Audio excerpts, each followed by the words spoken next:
नमस्ते दोस्तों, फिर से स्वागत है आज आपका कारक भाग 2। कल हम बता चुके थे आपको कारक के विषय में कि कारक कितने होते हैं, 8। कौन कौन? कर्ता, कर्म, करण, संप्रदान, अपादान, अधिकरण, संबंध, संबोधन। ठीक है, कारक कितने होते हैं भैया? 8। और जो विभक्तियां होती हैं, कारक में व्यक्तियों की संख्या कितनी है? 7। हम चिन्ह भी बता दिए थे, कौन किसका चिन्ह, जैसे कर्ता का चिन्ह ने, कर्म को करण से के द्वारा, संप्रदान को के लिए अपादान से अलग होना, संबंध का के की, अधिकरण में पर, संबोधन हे भे अरे। ठीक है, अब आज चलते हैं हम कहाँ किस प्रकार का प्रयोग होता है कारक में। जैसे पहला चलते हैं कर्ता कारक में। किसमें भैया? कर्ता। वो आपको ये देखना है कर्ता कारक किसे कहते हैं। जो क्रिया को क्या होता है, जो क्रिया को करता है उसे हम कर्ता कारक कहते हैं। मतलब जो क्रिया को करता है उसी को कर्ता कारक कहते हैं। अब कर्ता कारक का विभक्ति चिन्ह क्या है? ने। अगर क्वेश्चन में पूछ सकता है कि कर्ता कारक की विभक्ति चिन्ह क्या है, तो आपको क्या बताना है? ने। अब कहाँ कैसे प्रयोग करना है कर्ता कारक का, जैसे अब ये देखने से एक उदाहरण देखिए, मैंने कल खाया। मैंने ऐसे आपको दिया रहेगा, मैंने कल खाया। ये अब आपको यहाँ ये बताना होगा इसमें क्रिया क्या है। क्रिया, जो क्रिया के अनुसार ये देखना है क्रिया कौन कर रहा है भैया। क्रिया आपका क्रिया क्या है? ये खाया है ना, खाया आपका क्रिया है। अब ये देखना है कौन क्रिया किया, क्रिया कौन किया। तो ये आपको देखिए, मैंने कल खाया, सबसे ज्यादा इसका प्रभाव किस पे पड़ा? मैंने पर। तो ये क्या हुआ? कर्ता है। तब ये देखना है क्रिया के अनुसार देखना है कौन क्रिया किया। तो खाया कौन? मैंने। ये कौन सा कारक हो गया? कर्ता कारक। ठीक है, और एक चीज ध्यान दीजिए, कभी कभी कर्ता के साथ ने का प्रयोग होता है, कभी कभी नहीं।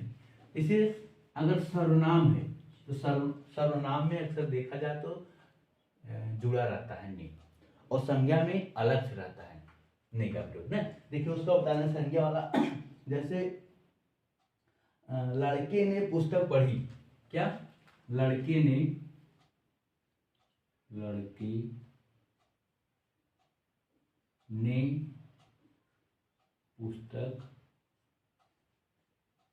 पुस्तक पढ़ी।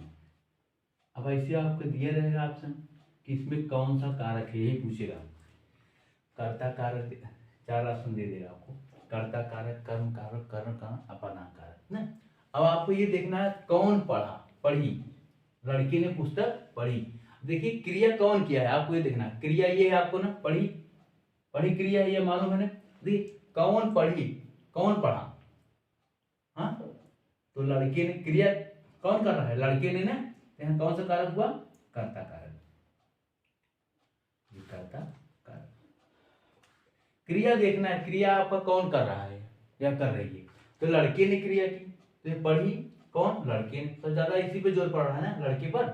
तो कौन कारक हो भैया? कर्ता कारक। और कोई उदाहरण जैसे एक आपका है, मुझे अवश्य जाना है। मुझे अवश्य जाना है। मुझे अवश्य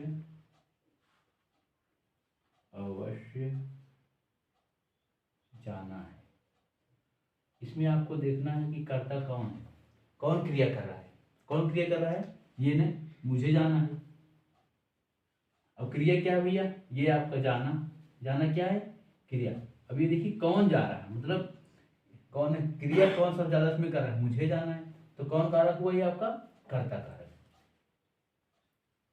ठीक है, अब चलिए हम चलते हैं आपको कर्म कारक पर, दूसरे पेज पर। देखिए दोस्तों, आपका कर्ता कारक हो गया। अब चलिए कर्म कारक पर। शब्द के जिस रूप पर क्रिया का फल पड़ता है उसे कर्म कारक कहते हैं। मतलब यह है क्रिया का प्रभाव मतलब फल जिस पे पड़ता है उसे क्या कहेंगे? कर्म कारक। कर्म कारक का विभक्ति चिन्ह क्या है भैया? को। ये सब आप याद करिएगा, कर्ता का ने, कर्म का को, विभक्ति चिन्ह। अब ये ध्यान देने हैं आपको कि कहां पर कर्म कारक होगा। जैसे उदाहरण के तौर पर मोहन पत्र लिखता है। मोहन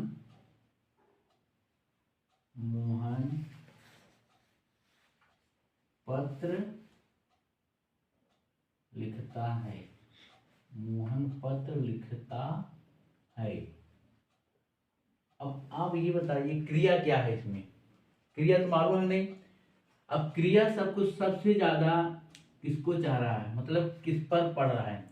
क्या लिख रहा है? पत्र न। कर्म आपका ये क्या हुआ? आपका फल, इसी पे फल पड़ रहा है। तो क्या लिख रहा है? पत्र लिख रहा है। कभी कभी क्या या किसको करके देखेंगे तो आपका उत्तर मिल जाएगा। क्या लिख रहा है? पत्र लिख रहा है। क्रिया सबसे ज्यादा किसको किस पर फल पड़ रहा है? इसी पर आना। पत्र पूछे लिखता है, क्या लिखता है? तो पत्र लिखता है। ठीक है, कौन सा कारक हुआ भैया? कर्म कारक हुआ। ये ध्यान से खूब समझ लीजिएगा आप, कर्म कारक, क्योंकि एक क्वेश्चन दो क्वेश्चन जरूर पूछता है ये भी आपका। ठीक है, पत्र क्रिया का फल किस पे पड़ा है? पत्र पर न। तो कौन सा कारक हुआ? कर्म कारक।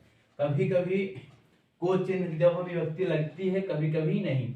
जैसे जहां कहाँ लगती है हम बता रहे हैं आपको। जैसे क्या कहते हैं, यही बता रहे हैं। एक और देखिए, इसका मैंने पत्र लिखा। पहले मैंने पत्र लिखा। क्रिया क्या है इसमें आपका? बताइए। लिखा ना। लिखा क्या है आपका? क्रिया। कर्म क्या है? पत्र। पत्र क्या है आपका? कर्म। क्रिया का फल किस पे गिर रहा है? पत्र पर न। तो ये कौन सा कारक हुआ? कर्म कारक। कर्म कारक। ठीक है। इसके बाद फिर एक और देखिए, जैसे राधा ने नृत्य किया। राधा ने नृत्य किया। राधा ने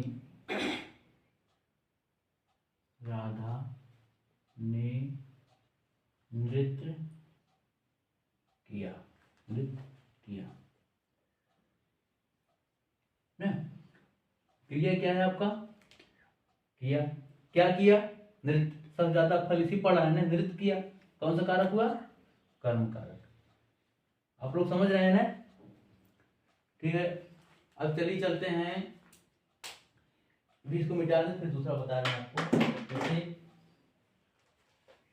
कर्म के साथ ये ध्यान दीजिएगा, को कहीं कहीं को लगा रहता है, कहीं कहीं नहीं लगा रहता है।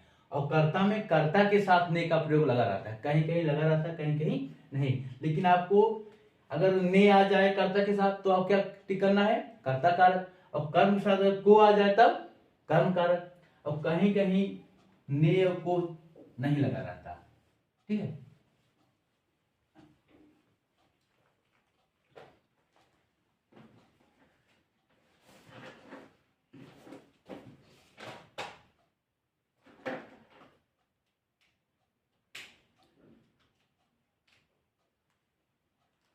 जैसे एक है, माँ ने बच्चे को सुलाया।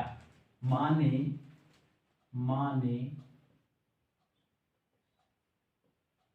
बच्चे को सुलाया।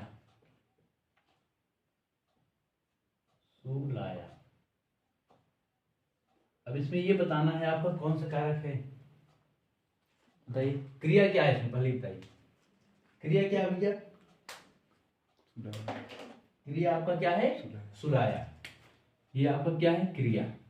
अब क्रिया का फल किस पे पड़ रहा है ये बताइए आप। बच्चे पर ना, ये बच्चे, बच्चे क्या है आपका कर्म। अब देखिए यहाँ कर्म के साथ को जुड़ा है ना, कौन सा कारक हुआ? अगर कर्म के साथ को दिख जाए आपको तो आप टिक कर दीजिए कर्म कारक, ठीक है ना। एक और देखिए, जैसे मैंने हरि को बुलाया, मैंने हरि को बुलाया, मैंने हरि को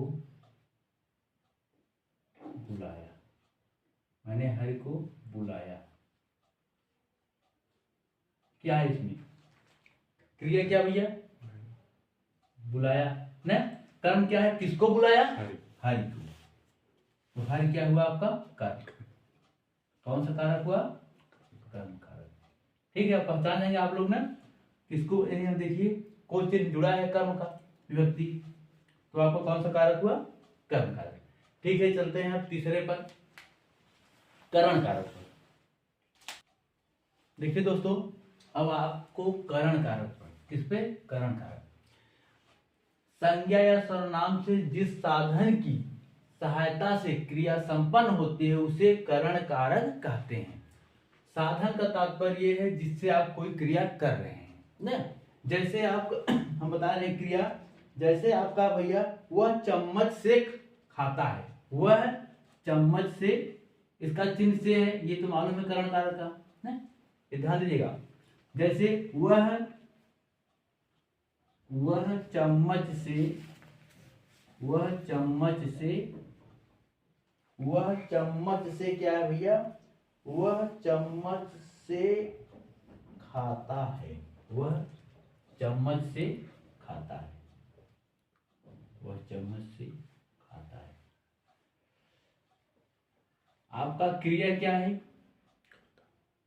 खाना, खाता ना। अब साधन क्या है इसमें, ये बताइए? चम्मच है। साधन क्या है?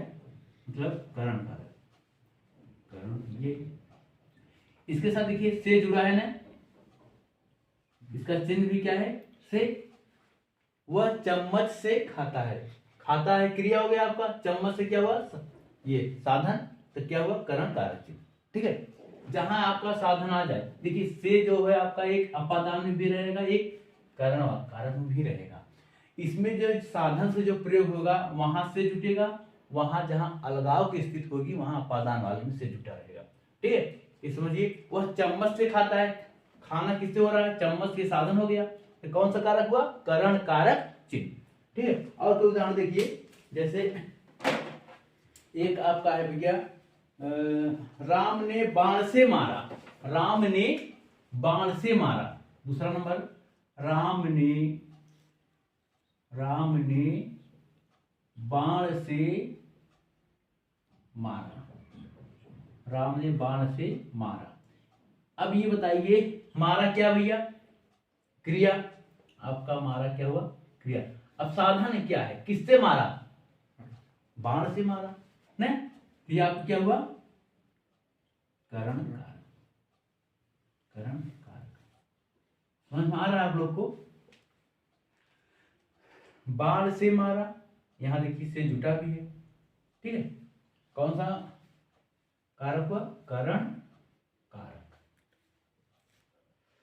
कभी कभी पूछ लेता है कि इसमें बताइए कि कौन सा क्रिया है, कौन सा करण है ना, कौन से किसका चिन्ह है, ऐसे क्वेश्चन पूछता है। और कभी कभी पूछता है पूरा दे देगा सब ये वाक्य, कौन सा इसमें कर्ता कारक है, कर्ता कारक है, कर्म कारक है, करण कारक है। और कभी कभी हो सकता है राम ने बाण से मारा में कौन सी विभक्ति है, तो क्या बताएंगे आप? हम बताए ने कर्ता ने प्रथमा विभक्त, कर्म को द्वितीय विभक्त, करण से तृतीय विभक्त ना, संप्रदान चतुर्थी विभक्त लिखवाए ना ये, और अपादान पंचमी विभक्त। समझे? ऐसे जितने आठों व्यक्तियां हैं, 7 व्यक्तियां हैं, उसमें आपको प्रथमा द्वितीय तृतीय चतुर्थी पंचमी एक लाइन से लिखवा दिए हैं। आप पिछले वाले वीडियो में देखेंगे उसमें पढ़ा है। ठीक है, अब कोई और दूसरा उदाहरण देखिए, हम बता रहे हैं आपको। जैसे मैं कलम से लिखता हूं, क्या भैया? मैं कलम से लिखता हूं। मैं जैसे हो गया मैं कलम से लिखता हूँ, मैं कलम से लिखता हूँ, ठीक है। अब इसमें लिखना क्या है, आपका क्रिया है ना। किससे लिख रहा हूं, साधन कलम ना, ये करण कारक हो गया, ठीक है। करण यही है ना, तो साधन है। ये देखिए इसमें से जुटा भी है। ध्यान दीजिए, करण वाले में जो है साधन के साथ प्रयोग होगा और अपादान में जो से जुटा रहेगा वो अलगाव की स्थिति में होगा, ठीक है। अब चलिए चलते हैं संप्रदान कारक। अब देखिए दोस्तों, आपका चतुर्थ विभक्ति संप्रदान कारक। संप्रदान का अर्थ है देना, जिसे कोई वस्तु प्रदान की जाए या जिसके लिए कुछ किया जाए उसे संप्रदान कारक कहते हैं। इसका विभक्ति चिन्ह क्या भैया, को के लिए, ठीक है। एक चीज और हम आपसे कहना चाहते हैं, आपके पास समय बहुत कम है, जितना आप ज़्यादा पढ़ सकें कोशिश करिए पढ़ने की, क्योंकि परीक्षा बहुत नज़दीक है, ठीक है। तो आप लोग पढ़ाई में लगे रहिए, कोई लापरवाही मत करिएगा। तो जैसे इसका है भैया, क्या कहते हैं, जैसे राजा गरीबों को दान देता है। उदाहरण तो देखिए, राजा गरीबों को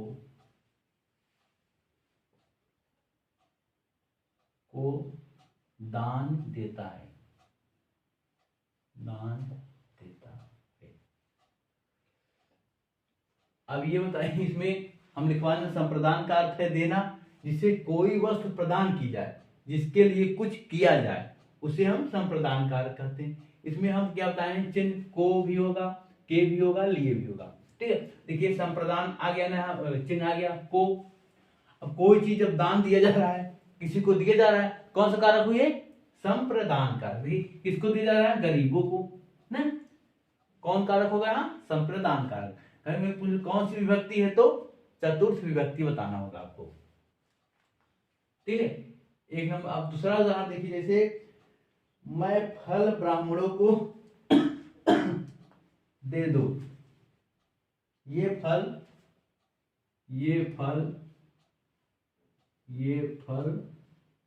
ब्राह्मणों को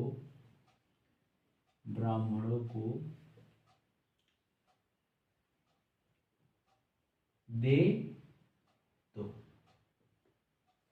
ठीक है। यहां देखिए किसको दिया जा रहा है, ब्राह्मणों को। कौन सा कारक हुआ, संप्रदान कारक,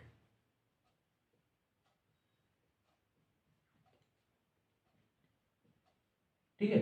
ये चीज आप जरूर याद करिएगा, कहां से का प्रयोग होता है, कहां को के लिए होता है, कौन सी विभक्ति है, संप्रदान कारक में क्या होता है, तभी आपको आएगा। एक और देख लीजिए इसके बाद, लोग सूर्य को अर्घ देते हैं। लोग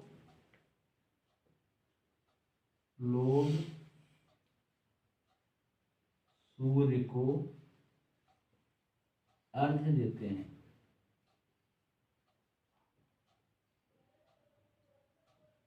ठीक है। यहां भी देखिए देने के अर्थ में आया है, दिया जा रहा है, तो कौन सा कारक हुआ, संप्रदान कारक, ठीक है। संप्रदान कारक समझ आप। अब हम 4 कारक और बचे हैं आपके, हो सकता है कि कल पढ़ा दे उसको। इसके बाद आपको सुबह चलेगा व्यंजन भाग 1 हो गया है, और आपका कारक भाग 2 चल रहा है। कल खत्म हो जाएगा ये भी आपका, इसके बाद फिर नया टॉपिक करेंगे, ठीक है। आज के लिए बस इतना ही, जय हिंद।